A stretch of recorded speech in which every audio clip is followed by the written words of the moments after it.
আসসালামু hello viewers, আজ আপনাদের সামনে একটি নতুন ভিডিও নিয়ে আসছি। সেখানে প্রথম আমরা একটি প্রশ্ন নিয়ে বসি।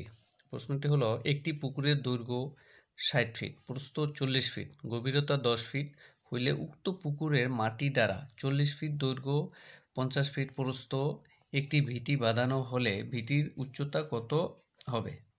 তাহলে প্রথমে আমরা উক্ত পুকুরে খনন করিলে কত ঘনফিট মাটি পাওয়া যাবে তার সূত্র অনুযায়ী সূত্রে আসি।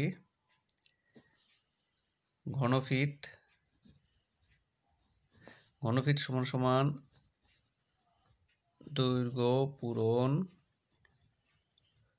প্রস্থ পূরণ গভীরতা।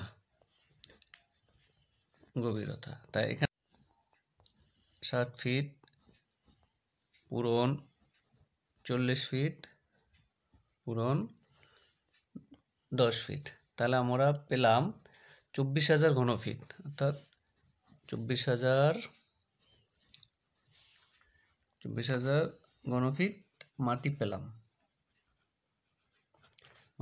তাহলে আমাদের এখানে চাচ্ছে 40 ফিট দৈর্ঘ্য 50 ফিট প্রস্থ একটি ভিটি বাঁধানো হলে ভিটির উচ্চতা কত হবে? তাহলে উক্ত মাটি দ্বারা, অর্থাৎ 24,000 ঘনফিট মাটি দ্বারা একটি ভিটি 80 ফিট দৈর্ঘ্য 50 ফিট প্রস্থ বা একটা ভিটি বাঁধানো হলে ভিটির উচ্চতা কত হবে?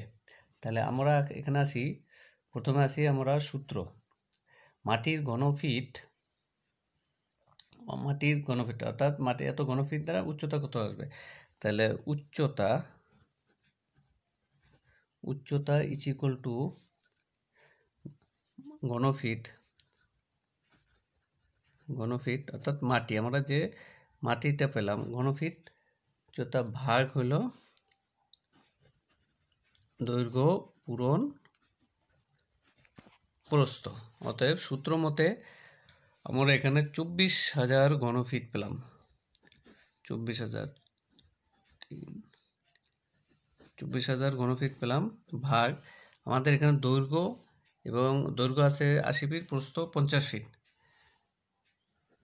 80 ফিট 50 ফিট, তো এখানে আমরা একবার এখানে বসালাম 4,000,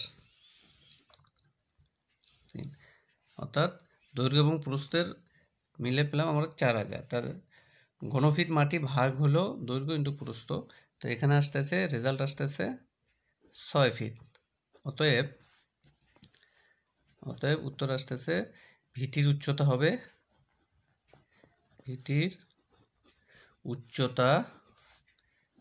6 ফিট।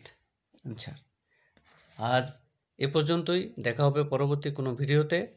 আপনাদের কোনো মন্তব্য থাকলে কমেন্টস বক্সে জানিয়ে দেবেন। ধন্যবাদ।